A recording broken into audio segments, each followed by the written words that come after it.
विचार से विश्वास तक शिक्षा का नया अध्याय। स्वागत है आपका दामोदर यूनिवर्सिटी में। From thought to believe, a new chapter of education. Welcome to Damodar university. Hey everyone, मैं स्मृति झा, आपकी डिजिटल मेंटर। आज की क्लास में हम एक नया चैप्टर स्टार्ट करेंगे। चैप्टर है कंट्रोल एंड कोऑर्डिनेशन। आइए देखते हैं हमारी एनसीईआरटी इस चैप्टर के बारे में क्या कहती है। लिखा है, in the previous chapter we have looked at life processes involved in the maintenance functions in living organism. तो पिछले चैप्टर में हमने देखा था कि डिफरेंट लिविंग ऑर्गेनिज्म कैसे डिफरेंट लाइफ प्रोसेसेस को कंटिन्यू करते हैं। There we had started with a notion we all have that if we see something moving it is alive. तो उस चैप्टर में, पिछले चैप्टर में हमने देखा था कि कोई भी ऑब्जेक्ट अगर मूव कर रहा है तो हम कहते थे कि वो अलाइव है, यानी जीवित है। Some of those movements are in fact the result of growth as in plants. तो कुछ यहाँ पर मूवमेंट इस तरह से होता था, जैसे प्लांट की बात करें तो वो मूवमेंट तो शो नहीं करता, प्लांट चल फिर तो नहीं सकता है। तो वहाँ पर कैसे पता लगाया जाता है कि वो अलाइव है? तो उसकी ग्रोथ को देख करके पता लगाया जाता है कि ये अलाइव है। A seed germinates and grows, and we can see that the seedlings moves over the courses of a few days. It pushes soil aside and comes out. तो सीड के जर्मिनेशन को हम लोग देखते हैं कि वो कैसे सीड ग्रो करता है, कैसे जर्मिनेट होता है सीडलिंग में। तो यहाँ पर क्या होता है कि कुछ दिन के बाद जब आप सीड को मिट्टी में डालते हो तो कुछ दिन के बाद वो मिट्टी को पुश करके एक साइड करके उसके बाद वो वहाँ से बाहर निकलता है, जर्मिनेट होता है, एक छोटे से प्लांट के रूप में सीडलिंग के फॉर्म में वो बाहर निकलता है। But if its growth were to be stopped, these movements would not happen. तो ये जो इंडिकेशन था वो ये था कि ये जो सीडलिंग है उसमें ग्रोथ हो रही है, लेकिन अगर उसमें इस तरह का कोई ग्रोथ होता ही नहीं तो ये जो मूवमेंट यहाँ पर दिखा कि सीडलिंग जो आपने सीड डाला था वो सीडलिंग उससे बना, तो उसने क्या किया था, मिट्टी को एक साइड करके वो बाहर आ गया था। तो ये अगर उसमें किसी तरह का ग्रोथ नहीं होता, तो ये मूवमेंट नहीं होता, तो हम ये नहीं कह सकते थे कि प्लांट अलाइव है। Some movements, as in many animals and some plants, are not connected with growth. तो प्लांट और एनिमल्स की बात करें तो कुछ मूवमेंट ऐसे भी होते हैं जो उसकी ग्रोथ को नहीं बताते हैं। जैसे एक कैट के बारे में बताया है, a cat running, children playing on swing, buffaloes chewing curd, these are not movement caused by growth. तो यहाँ पर बच्चे का दौड़ना, किसी बच्चे का झूले पर खेलना, किसी कोई जो भैंस होती है वो मतलब जो खाना खाती है वो च्युइंग करती, कर्ड करती, मतलब पागुर करना जिसको कहते हैं ना, तो वो जब पागुर करती है तो ये सब जो मूवमेंट हो रहे हैं, ये मूवमेंट ये नहीं दर्शा रहे कि उसमें ग्रोथ हो रहा है। मूवमेंट हो रहा है ये बता रहे हैं, लेकिन उसमें किसी तरह का ग्रोथ के बारे में ये नहीं बता रहे हैं। Why do we associate such visible movements with life? तो ये जो विजिबल मूवमेंट है इसको हम अपनी लाइफ के साथ क्यों जोड़ते हैं? A possible answer is that we think of movement as a response to a change in environment of the organism. तो यहाँ पर एक पॉसिबल आंसर क्या हो सकता है कि हम लोग सोचते हैं कि मूवमेंट क्या होता है कि हमारा जो इन्वायरमेंट है उसमें जो चेंज हो रहा है उसके प्रति जो भी ऑर्गेनिज्म है वो किस तरह से रिएक्ट करता है, वो उसका मूवमेंट कहला रहा है। We can the cat may be running because it has seen mouse. बिल्ली दौड़ रही है तो हो सकता है कि वो चूहे को देखी होगी। अब यहाँ पे उसका ग्रोथ तो नहीं हो रहा है ना, बिल्ली दौड़ रही है तो उसका ग्रोथ को तो शो नहीं कर रहा है। दौड़ रही है क्योंकि उसको चूहा दिखा होगा, वो उसके लिए स्टिमुलस का काम किया तो उसके पीछे वो दौड़ी। Not only that, we also think the movement as an attempt by living organism to use changes in their environment to their advantage. यानी सिर्फ बिल्ली की बात नहीं करें तो मूवमेंट जितने भी होते हैं, जितने भी लिविंग ऑर्गेनिज्म होते हैं, उनका उनके इन्वायरमेंट में कोई भी चेंज हो रहा है और उस चेंज से उनको कोई फ़ायदा मिल रहा है, तो यहाँ पर भी आपको दिख रहा है कि यहाँ पर भी मूवमेंट आपको दिख रहा है लेकिन कोई ग्रोथ उसमें नहीं दिख रही है। इसका मतलब यहाँ पर भी वो तो लाइफ तो नहीं है। आगे लिखता है, plants grow out into the sunshine. तो जब सूरज निकलता है तो उसकी हेल्प से प्लांट ग्रो करता है। तो यहाँ पर क्या हो गया, इसको एडवांटेज मिल रहा है कि प्लांट ग्रो क्यों कर रहा है, सनलाइट के प्रेजेंस में प्लांट ग्रो कर रहा है, तो ये एडवांटेज ये गेन कर रहा है plant. Children try to get pleasure and fun out of swinging. तो बच्चे जो हैं वो झूला झूलने से उनको आनंद मिलता है, इसीलिए वे झूला झूल रहे हैं, इससे उनका ग्रोथ का कोई लेना देना नहीं है। Buffaloes chew curd to help break up tough food so as to be able to digest better. तो गाय भैंस जो है ये पागुर करती है ताकि जो खाना वो खाती है वो छोटे छोटे टुकड़ों में बढ़ जाए और इजीली डाइजेस्ट हो सके। When bright light is focused on our eyes or when we touch a hot object, we detect the change and respond to it with movement in order to protect ourselves.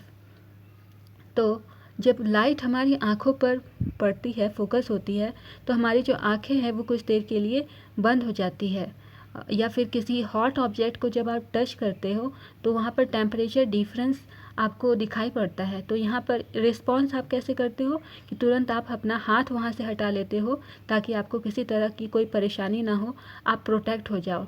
Light पड़ा, आपने आंखें बंद कर ली, तो आंखों को protect करने के लिए जो है प्रोटेक्शन के लिए आपकी आंखें जो थी वो बंद हो गई। If we think a bit more about this, it becomes apparent that all this movement is response to the environment is carefully controlled. तो अगर हम इसके बारे में सोचें तो यहाँ से एक बात क्लियर होगी, ये जो मूवमेंट होते हैं इस बात से ये बात यहाँ से क्लियर होता है कि ये जो मूवमेंट है उसके इन्वायरमेंट में जो रिस्पॉन्स, इन्वायरमेंट में जो भी घटनाएं हो रही है उसके रिस्पॉन्स में आप मूवमेंट करते हो, और ये जो मूवमेंट है ये केयरफुली कंट्रोल किया जाता है। Each kind of a change in the environment evokes an appropriate movement in response.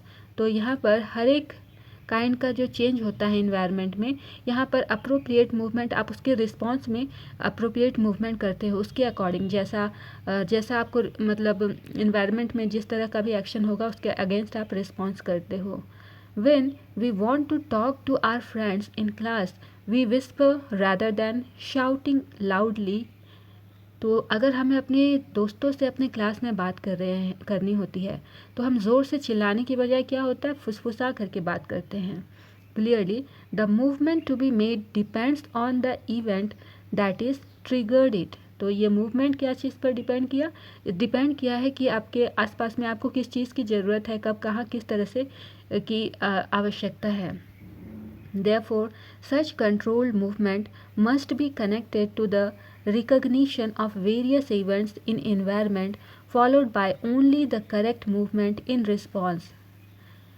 तो यहाँ पर लिखा है कि इस वजह से यहाँ पर हम कह सकते हैं कि ये जो कंट्रोल मूवमेंट होता है आपके आसपास, आपके इन्वायरमेंट में जो भी चीज़ें, जो भी घटनाएं घट रही हैं उनके रिस्पांस में आप किस तरह से कंट्रोल मूवमेंट शो करते हो, किस तरह से आप रिस्पांस देते हो, वो आपकी जो है कंट्रोल को बतलाता है, कंट्रोल को दर्शाता है। In other words, living organism must use systems providing control and coordination. दूसरे शब्दों में कह सकते हैं कि जो लिविंग ऑर्गेनिज्म है उसमें एक सिस्टम होता है जो कि उसका कंट्रोल और कोऑर्डिनेशन का काम करता है। In keeping with the general principles of body organization in multicellular organism, specialized tissues are used to provide these control and coordination activities. तो ये जो कंट्रोल और कोऑर्डिनेशन वाली जो एक्टिविटी होती है बॉडी में, इसके लिए कुछ स्पेशलाइज्ड टिश्यूज़ होते हैं हर एक मल्टीसेलुलर ऑर्गेनिज्म में। तो सबसे पहला है, एनिमल के बारे में बात कर रहे हैं, नर्वस सिस्टम के बारे में बात करेंगे। नर्वस सिस्टम के बारे में क्या लिखा है, इन animals such control and coordination are provided by nervous and muscular tissues which we have studied in class 9th.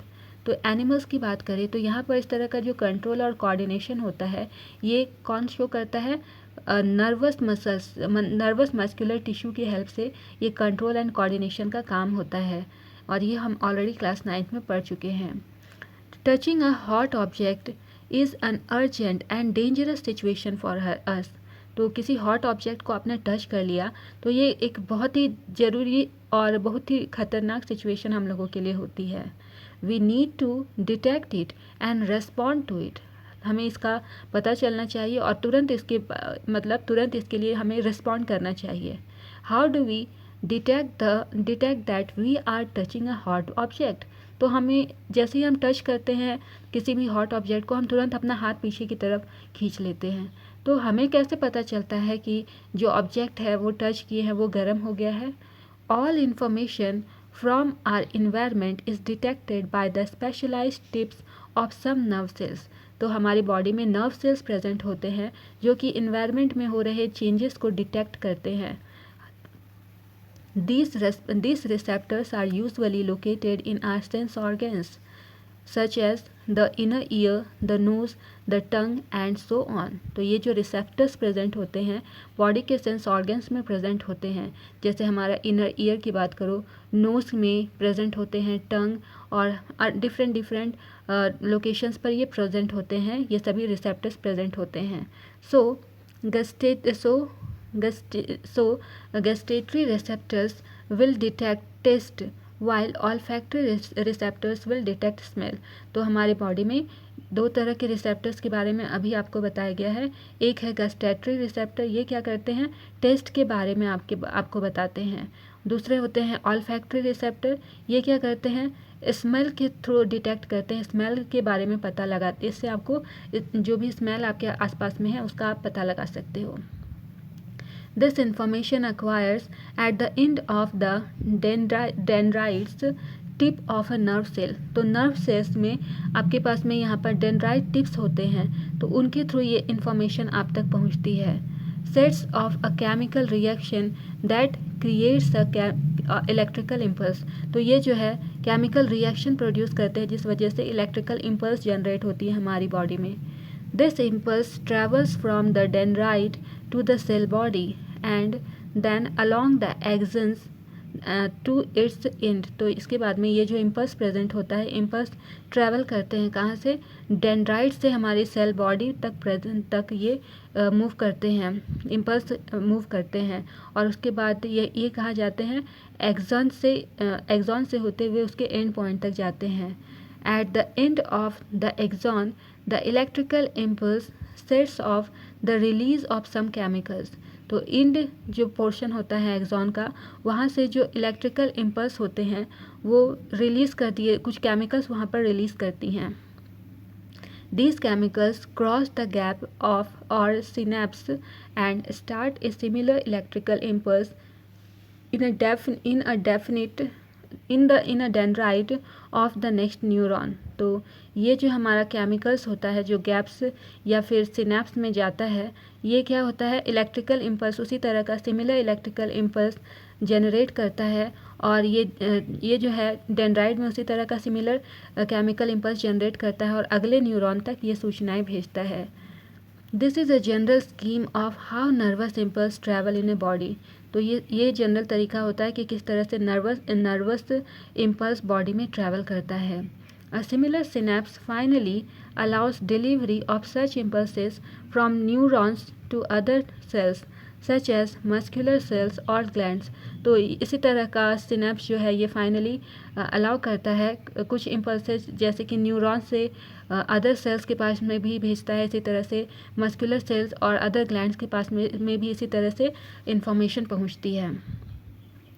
आपके पास में ये डायग्राम्स बने हुए हैं, जैसे कि पहला ये वाला जो डायग्राम है ये आपका शो कर रहा है कि किस तरह से हमारा न्यूरोमस्कुलर जंक्शन, आपका ये जो है एक्सॉन है, ये वाला जो दिख रहा है एक्सॉन है, ये इसका नर्व एंडिंग है, यही अटैच होता है आगे जाकर के यहाँ पर ये आपको बताया गया नेक्स्ट वाले फिगर में।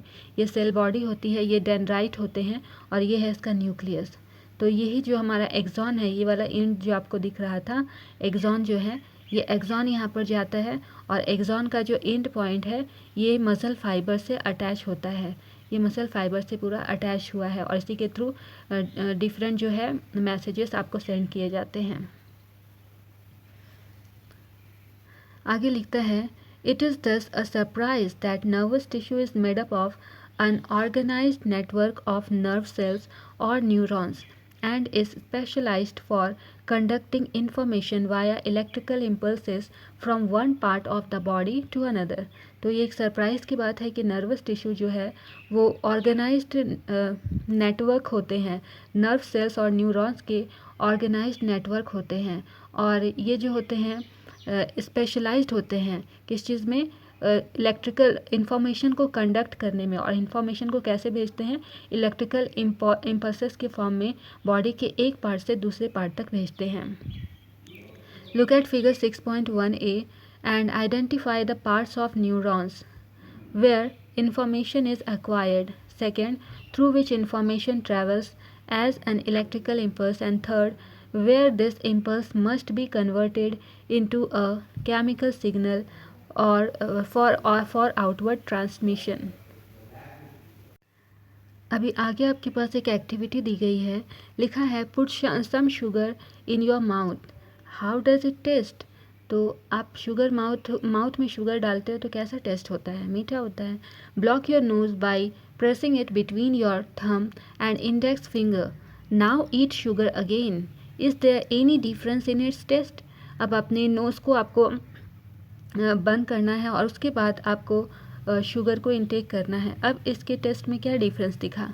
While eating lunch block your nose in the same way and notice if you can fully appreciate the taste of the food you are eating. तो जब आप लंच कर रहे हो उस टाइम अगर आप अपनी नोज़ बंद करके उसके बाद में खाना खाते हो तो क्या आप जो खाने का जो टेस्ट था वो अप्रोप्रिएट टेस्ट आपको पता चल पाता है। आगे लिखा है is there a difference in how sugar and food taste in your nose if your nose is block. तो अगर आप नोज़ को ब्लॉक कर दिए थे तो क्या कोई डिफरेंस आपको शुगर के टेस्ट में लगा था। If so why might this be happening. तो अगर हाँ तो ऐसा क्यों हुआ। Read and talk about possible explanations for those kinds of differences. Do you come across a similar situation where you have a cold. तो ये जो सिचुएशन आपका क्रिएट हुआ, आप आपस में अपने दोस्तों से बात करके आप पता कर सकते हैं कि जैसा फील हुआ आपको वैसा दूसरों को भी हुआ है या फिर कुछ अलग चीज़ फील हुआ है। यही सिचुएशन आप तब भी फील करते हो जब आपको कोल्ड का सामना आपने कभी किया हो। तो कोल्ड के टाइम आप देखोगे कि आपको खाने का टेस्ट ही नहीं आ रहा है क्योंकि आपकी जो नोज़ है वो उस टाइम बंद होती है, तो खाने का टेस्ट ही नहीं आ रहा है। वहीं फिर नोज़ जब ठीक हो जाता है आपका कोल्ड तो आपको खाने का टेस्ट आने लगता है। ऐसा क्यों होता है पता चलेगा आगे। लिखा है what happens in reflex actions. तो रिफ्लेक्स एक्शंस में क्या होता है, रिफ्लेक्स एक्शन होता क्या है आखिर। Reflex is a word we use very commonly when we talk about some sudden action in response to something in the environment. तो रिफ्लेक्स का मतलब होता है, रिफ्लेक्स वर्ड जो होता है इसका मतलब होता है कि सडन एक्शन, कोई चीज़ हुआ तो वहाँ पर तुरंत आपके इन्वायरमेंट में कोई घटना घटी और तुरंत आपने जो एक्शन लिया उसे कहते हैं reflex. We say I jumped out of the way of the bus reflexly और I pulled my hand back from the plane reflexively, or I was so hungry my mouth started watering reflexively. What exactly do we mean? तो ये सब जो हमने अभी कहा कि मैं क्या है बस से कूद गई, तो ये एक्शन जो था रिफ्लेक्स एक्शन था। फिर अपने जब कोई फ्लेम जल रहा था तो वहाँ से अपने हाथ को मैंने पीछे खींच लिया, तो ये सब आपका रिफ्लेक्स एक्शन का एग्जाम्पल था। एग्जैक्टली रिफ्लेक्स का मतलब क्या होता है। A common idea in all such example is that we do something without thinking about it और without feeling in control of our reactions. तो हम लोग इसका सिंपल मतलब ये निकलता है कि एक ऐसा एग्जाम्पल मतलब हम ऐसा कोई काम करते हैं जो कि हम बिना सोचे समझे तुरंत में कर डालते हैं, बिना कोई अपनी फीलिंग पर कंट्रोल किए हुए, बिना किसी रिएक्शन के हम तुरंत ही काम कर डालते हैं, तो उसे हम रिफ्लेक्स कहते हैं यानी रिफ्लेक्स एक्शन कहते हैं।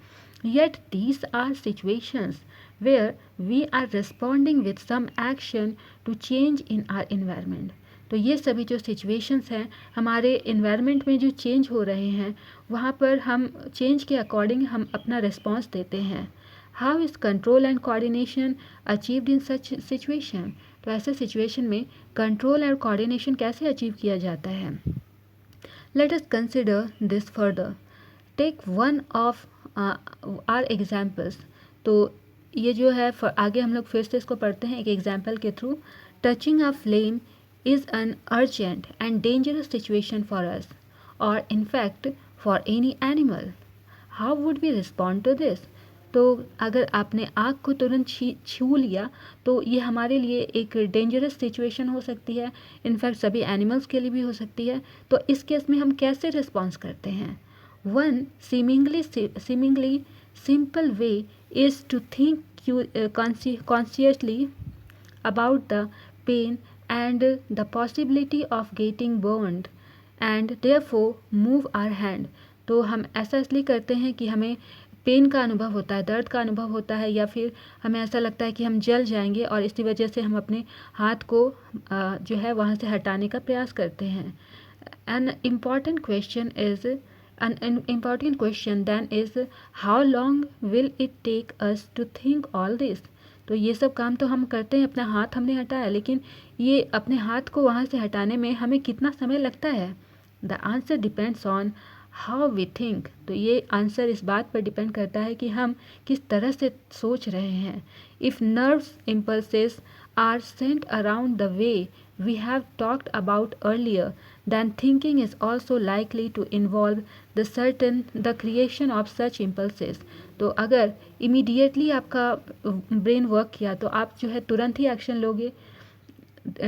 Thinking is a complex activity, so it is bound to involve a complicated interaction of many nerve impulses from many other neurons. तो थिंकिंग जो है कि एक कॉम्प्लेक्स एक्टिविटी है, इसीलिए यहाँ पर जो कॉम्प्लिकेशन इंटरेक्शंस होते हैं, मतलब डिफरेंट नर्व इम्पल्सेस का डिफरेंट न्यूरॉन्स के साथ में ये डिपेंड करता है.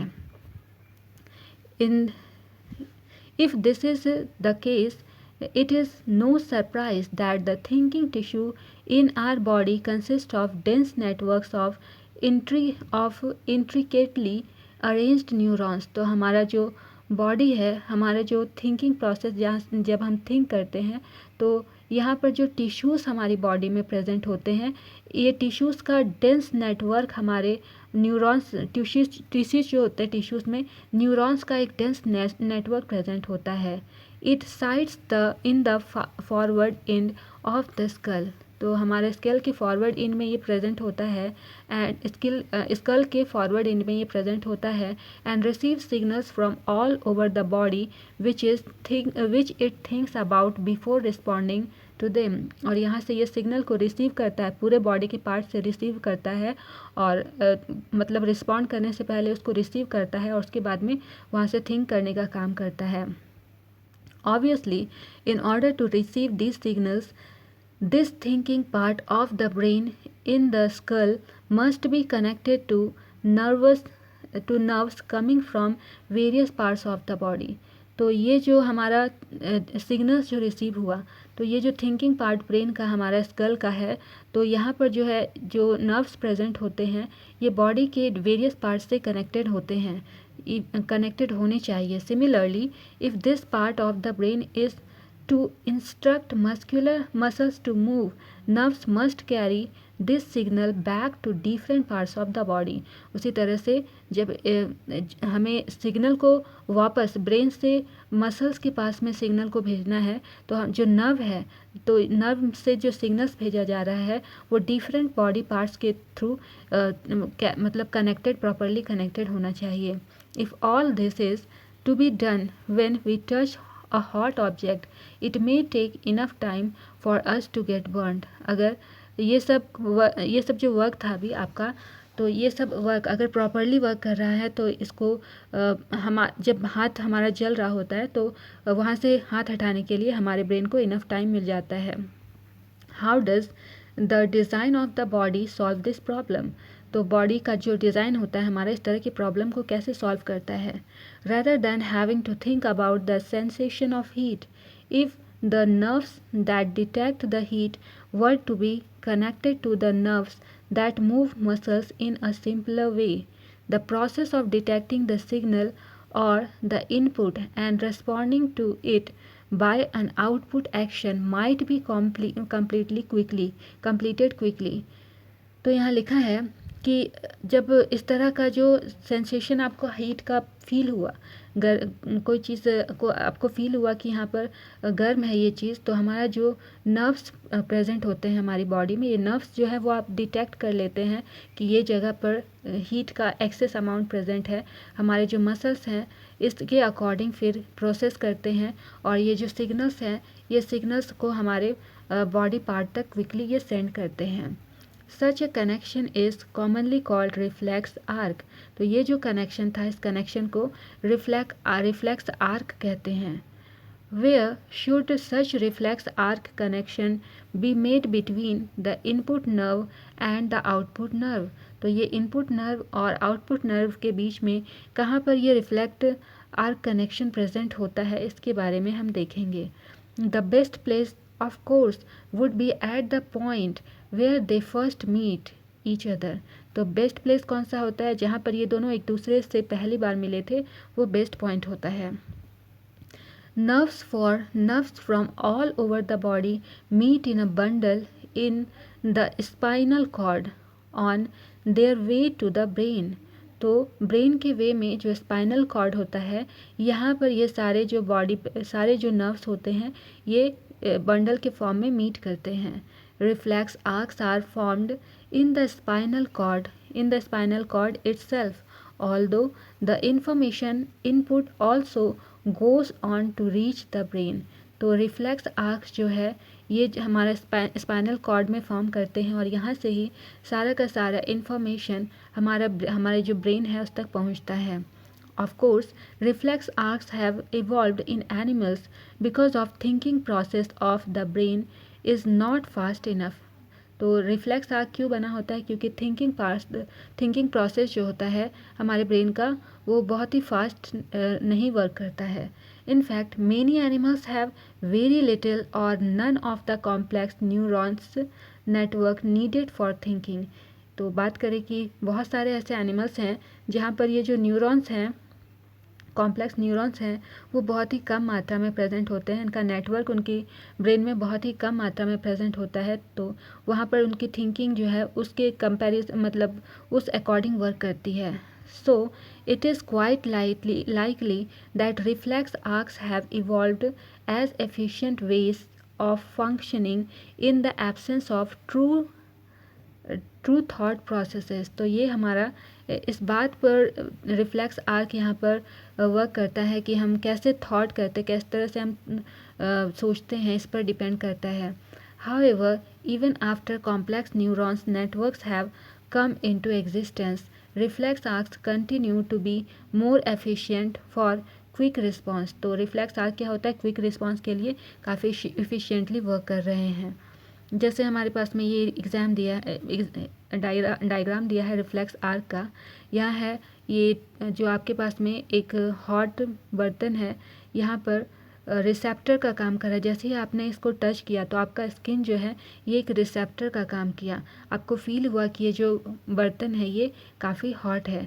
तो यहाँ से जो न्यूरॉन, यहाँ पर जो आपके सेल्स दिख रहे हैं, यहाँ से जो न्यूरॉन्स हैं, यहाँ से सेंसरी न्यूरॉन्स क्या करते हैं, ये जो एक्शन आपको गर्म लगा तो ये जो एक्शन था, ये जो एक्शन आपने रिसीव किया, ये आपके मोटर न्यूरॉन के थ्रू होते हुए ये आपके ब्रेन तक ये पूरा का पूरा मैसेज पहुँचाते हैं। तो ये आपका मोटर न्यूरॉन हो गया, और ये आपका रिले न्यूरॉन कहलाता है, और इसके बाद में यहाँ पर आपका स्पाइनल कॉर्ड कहलाता है, और यहाँ पर फाइनली ब्रेन के पास में मैसेज आपका पहुँच जाता है। आगे लिखा है, can you now trace the sequence of the events which occur when bright light is focused on your eyes. तो जब ब्राइट लाइट आपकी आइज़ पर फोकस करती है तो वहाँ पर किस सीक्वेंस में वर्क होता है, आप बता सकते हैं। अब आगे आपके पास में है ह्यूमन ब्रेन। ह्यूमन ब्रेन के बारे में क्या लिखा है, is reflex action the only function of the spinal cord. तो स्पाइनल कॉर्ड का सिर्फ एक ही फंक्शन रिफ्लेक्स एक्शन है या नहीं? Obviously not, since we know that we are thinking beings. तो ऑब्वियसली नहीं है, ऐसा नहीं है कि सिर्फ रिफ्लेक्स एक्शन ही हमारा स्पाइनल कॉर्ड कर सकता है। हम लोग थिंकिंग बीइंग्स हैं, हम लोग सोच भी सकते हैं। Spinal cord is made up of nerves which supply information to think about. तो स्पाइनल कॉर्ड क्या होता है, बहुत सारे नर्व से बना होता है जो कि हमारे पास में इंफॉर्मेशन सप्लाई करने का काम करता है, जिससे कि हम सोच सकते हैं। Thinking involves more complex mechanism and neural connection. तो किसी चीज़ के बारे में हम जब सोचते हैं तो यहाँ पर ये कॉम्प्लेक्स मैकेनिज्म हमारे पार्ट में बॉडी ब्रेन में वर्क करता है और न्यूरल कनेक्शंस का वर्क यूज़ हम लोग करते हैं। These are concentrated in the brain which is the main coordinating center of the body। तो ये सभी कहाँ कॉन्सेंट्रेट होते हैं, ब्रेन में कॉन्सेंट्रेटेड होते हैं, जो कि हमारा मेन कोऑर्डिनेटिंग सेंटर होता है हमारी बॉडी का। The brain and spinal cord constitute the central nervous system. तो ब्रेन और स्पाइनल कॉर्ड मिला करके, दोनों मिल करके आपस में सेंट्रल नर्वस सिस्टम का फॉर्मेशन करते हैं। They receive information from all parts of the body and integrate it। तो बॉडी के डिफरेंट पार्ट्स से सभी इंफॉर्मेशन को रिसीव करते हैं और देन उसके बाद इसको इंटीग्रेट करते हैं। We also think about our actions, writing, talking, moving a chair, clapping at the end of a program are examples of voluntary actions which are based on deciding what to do next। तो हम बहुत सारे actions के बारे में सोचते हैं, जैसे कि लिखना, बात करना, चलना, क्लैप करना। तो ये सभी जो एग्जाम्पल्स किस चीज़ के हैं, वॉल्यूंटरी एक्शंस के एग्जाम्पल्स हैं कि अब हम आगे हमें क्या करना है।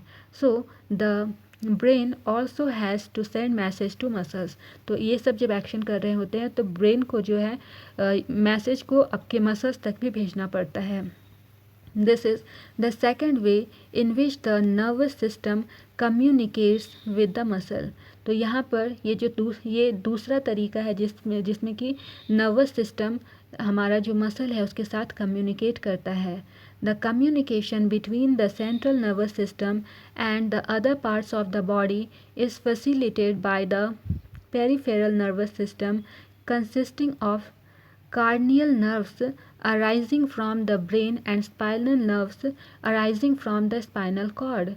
तो ये जो कम्युनिकेशन होता है सेंट्रल नर्वस सिस्टम और बॉडी के अदर पार्ट्स के बीच में, ये फैसिलिटेट करता है किसके थ्रू, पेरिफेरल नर्वस सिस्टम के थ्रू, जिसमें कि कार्नियल नर्व्स प्रेजेंट होते हैं जो कि अराइज कहाँ से होते हैं, ब्रेन और स्पाइनल नर्व्स से के थ्रू अराइज होते हैं।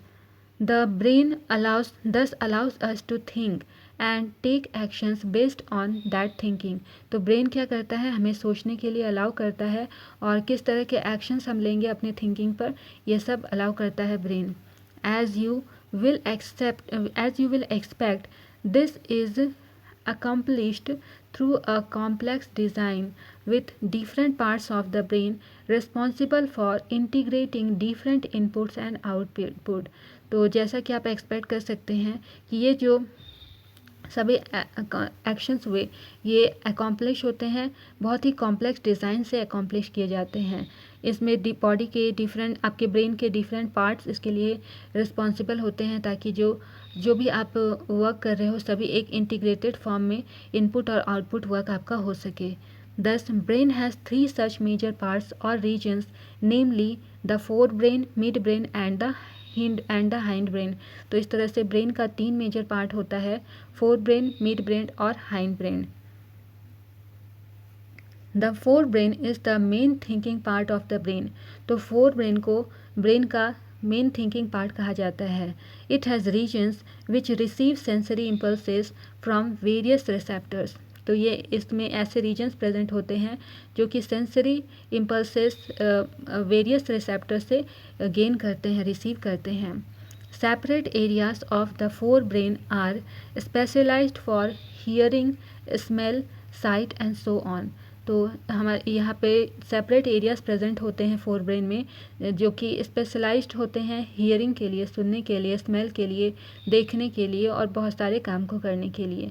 There are separate areas of association where this sensory information is interpreted by putting it together with information from other receptors as well as with information that is already stored in the brain. तो यहाँ पर ये सब जो separate areas जो हैं ये सभी एक दूसरे के साथ एसोसिएटेड रहते हैं। ये जो सेंसरी इन्फॉर्मेशन है ये इंटरप्ट करवाती है। कैसे? ये सभी जो एरियाज होते हैं, जो भी इंफॉर्मेशन आपके पास में पहुँचती है अदर रिसेप्टर से, तो इन सब को एक साथ काम करने के लिए हमारा जो ब्रेन है, यहाँ पर जो स्टोर्ड आइडियाज़ होते हैं सब एक साथ में किस तरह से काम करते हैं, इन एक साथ काम करने के लिए यहाँ पर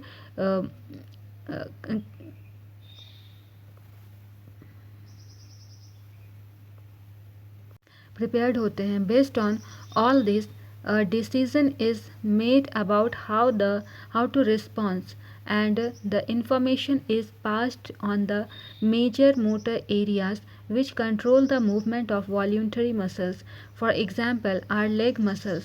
तो यहाँ पर जो डिसीजंस आप लेते हैं, किस तरह से आप रिस्पॉन्ड करते हैं, तो इन्फॉर्मेशन आपके पास में कैसे गई और इन्फॉर्मेशन को आप कैसे इन्फॉर्मेशन पर रिएक्ट करते हो, तो ये जो मोटर एरियाज़ आपके पास में प्रेजेंट होते हैं आपके ब्रेन में, ये सभी आपके वॉल्यूंटरी मूवमेंट को कंट्रोल करते हैं। तो हमारा यहाँ पे एग्जांपल दिया है, जैसे लेग का मसल है, हम ये सब इसके एग्जांपल्स हैं। However certain sensations are distinct from seeing or hearing. For example, how do we know that we have eaten enough? तो हमारे पास में कुछ और सेंसेशंस होते हैं जो कि हमारे मतलब हियरिंग के थ्रू कैसे हम लोग किसी चीज़ को देखते हैं, कैसे किस चीज़ को सुनते हैं, इसके लिए भी हमारे डिफरेंट मसल्स वर्क करते हैं। यहाँ पर एग्जांपल आपके पास में दिया है कि आपने बहुत ज़्यादा खाना खा लिया, आपको कैसे पता चलता है। The sensation of feeling full is because of a centre associated with hunger. तो ऐसा इसलिए होता है कि हमारे पास ब्रेन के पास में एक सेंटर होता है जो कि हंगर से एसोसिएटेड होता है, which is in a separate part of the four brain. तो हमारे फोर ब्रेन के सेपरेट पार्ट में इसके बारे में इंफॉर्मेशंस ऑलरेडी होती है। तो ये हमारा ह्यूमन ब्रेन है, ये ह्यूमन ब्रेन का आपका पूरा स्ट्रक्चर है। ये एरिया आपका फोर ब्रेन कहलाता है। फोर ब्रेन में आपका हाइपोथैलेमस प्रेजेंट है यहाँ पर, फिर यहाँ पर आपका पिट्यूटरी ग्लैंड प्रेजेंट है। ये वाला एरिया आपका हाइंड ब्रेन कहलाता है। इसके 3 पार्ट हैं, पोन्स, मेडुला और सेरेबेलम। और ये वाला एरिया है आपका स्पाइनल कॉर्ड, ये एरिया आपका सेरेब्रम कहलाता है। ये कार्नियल सेल है ये वाला एरिया, और ये आपका जो एरिया वाइट वाला दिख रहा है ये पूरा आपका मिड ब्रेन कहलाता है। आगे लिखा है, study the label diagram of the human brain. Human brain के डायग्राम को हमने ऑलरेडी देख लिया है। We have seen that the different parts have specific functions. Can we find out the functions of each part? तो different parts के different functions होते हैं, तो इनके फंक्शंस को हम देखते हैं। Let us look at the other use of the word reflex that we have talked about in the introduction. Reflex के बारे में हम ऑलरेडी पढ़ चुके हैं, इसके बारे में और भी पढ़ेंगे। Our mouth waters when we see food we like without our meaning to. तो यहाँ पर जब किसी भी वैसे खाने की बात करें जो आपको पसंद है, आपने उसे देखा और हमारा जो माउथ है वो वाटरिंग करने लगता है, मुंह में पानी आने लगता है। Our heart beat without our thinking about it. तो हमारा जो हार्ट है उसके बारे में क्या होता है कि आपने देखा खाने को और उसके बाद में बीट भी करने लगता है heart. In fact we can not control these actions easily by thinking about them even if we wanted to. तो हमारा जो एक्शन आपका हुआ, इस एक्शन को आप कंट्रोल नहीं कर सकते हो, आप चाह के भी कंट्रोल नहीं कर सकते हो। Do we have to think about और रिमेंबर टू ब्रीथ और डाइजेस्ट फूड? तो क्या हमें सांस लेने के लिए याद रखना पड़ता है, या खाना खाने के लिए, खाना पचाने के लिए हमें याद रखना पड़ता है, सोचना पड़ता है? ऐसा तो नहीं है। So in between the simple reflex actions like change in the size of the pupil and the thought out actions such as moving a chair, there is another set of muscle movement over which we do not have any thinking control। तो हमारे पास में जैसे कि हमारी pupils के size की बात करें, आप कुछ एक्शंस होते हैं जैसे चेयर वगैरह को मूव करना, तो यहाँ पर आपका जो मसल मूवमेंट होता है इसके पास में थिंकिंग कंट्रोल आपके पास में जनरली प्यूपिल वगैरह जो मूवमेंट होता है आपके आईलिड्स की, तो इसके लिए आपका कंट्रोल नहीं है। तो ये जो एक्शंस है इसको आगे क्या कहते हैं पता चलेगा।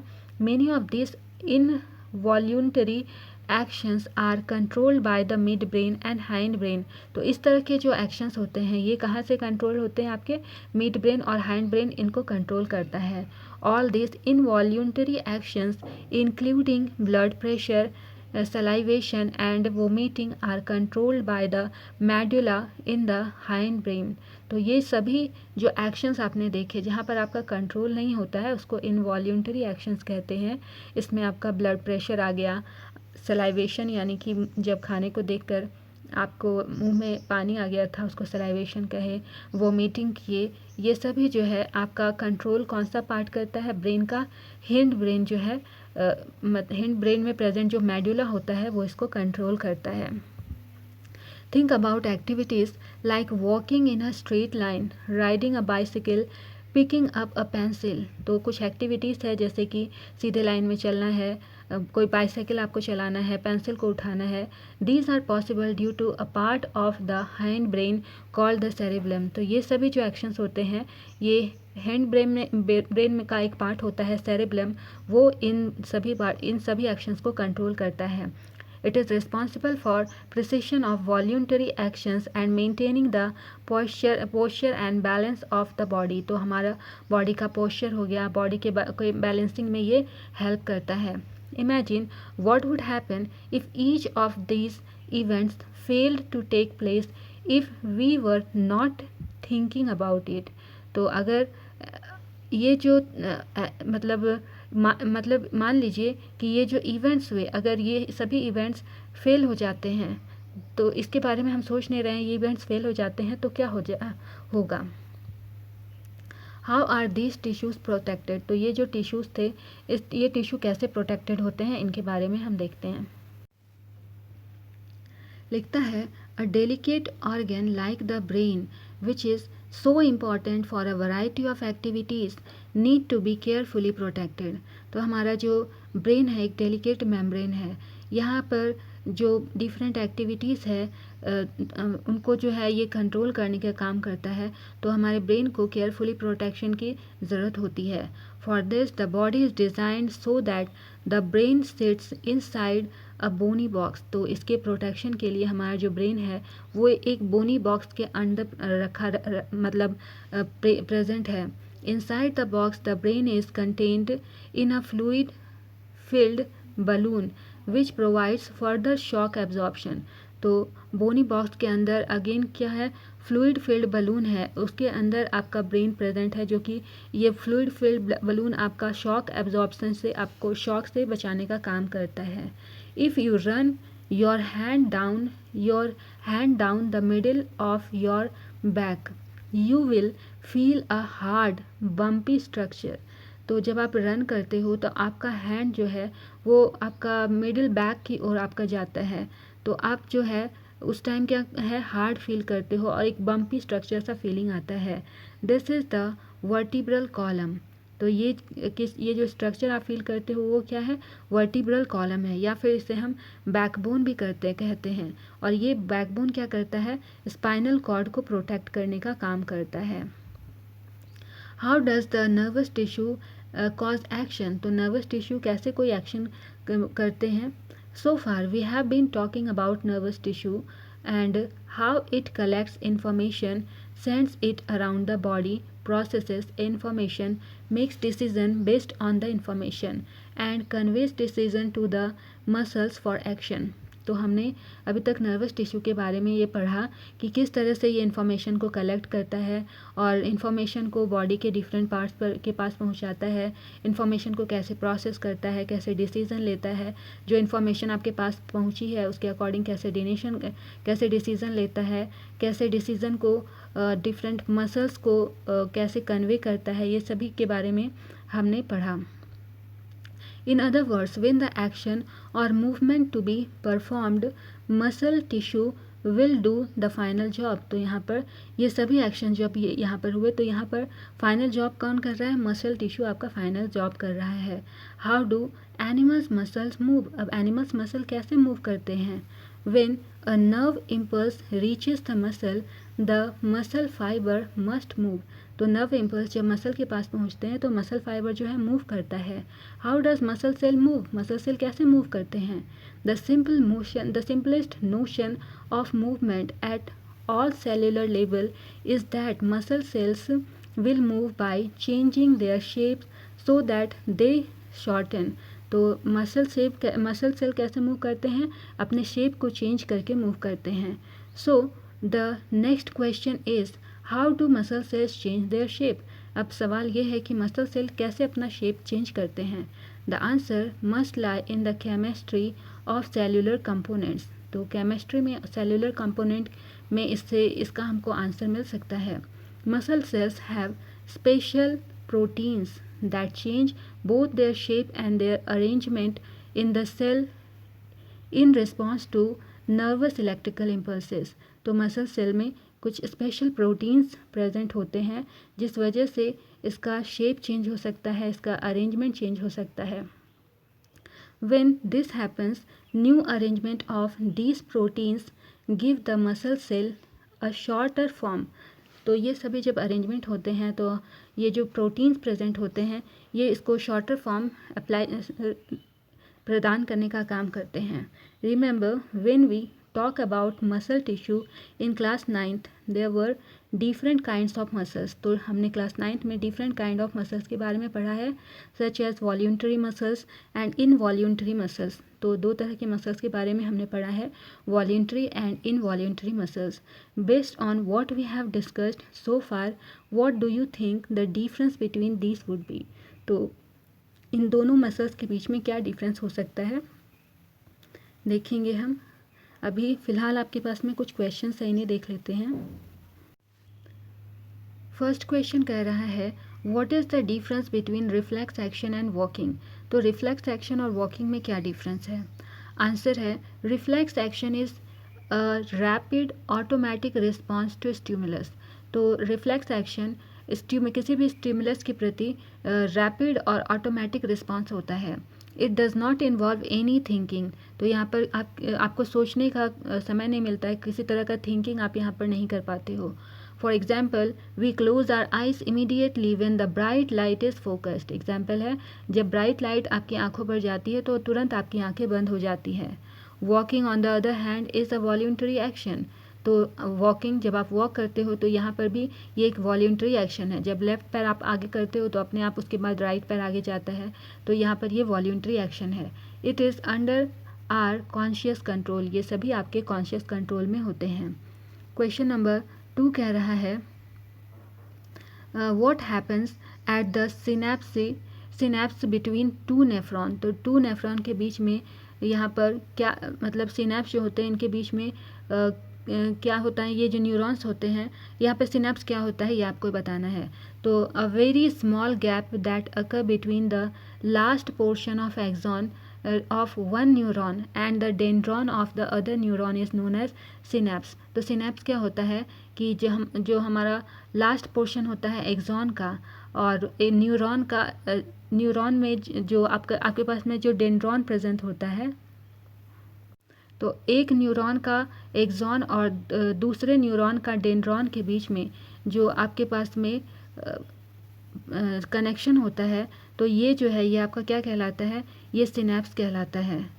This acts as a one way valve to transmit impulse in one direction only, तो ये एक वन वे वॉल की तरह काम करता है जिसकी वजह से जो इम्पल्स होता है वो एक डायरेक्शन में वर्क करता है। This unidirectional transfer of impulse occur as the chemicals are produced in only one side of the neuron that is the axon side, तो ये जो यूनी डायरेक्शन ट्रांसफ़र होता है इम्पल्स का, तो ये जो होते हैं क्यों होते हैं, क्योंकि जो केमिकल्स प्रोड्यूस होते हैं वो सिर्फ एक ही डायरेक्शन में, न्यूरॉन के एक ही डायरेक्शन में काम करते हैं, वो एक डायरेक्शन कौन सा है, एक्सॉन के साइड में काम करते हैं।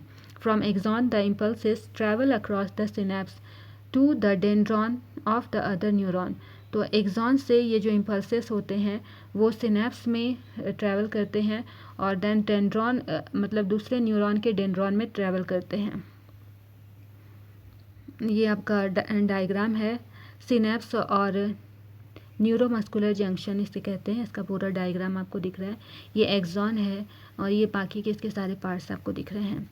क्वेश्चन नंबर 3 में आते हैं। ये क्या कह रहा है, which part of the brain maintain posture and equilibrium of the body.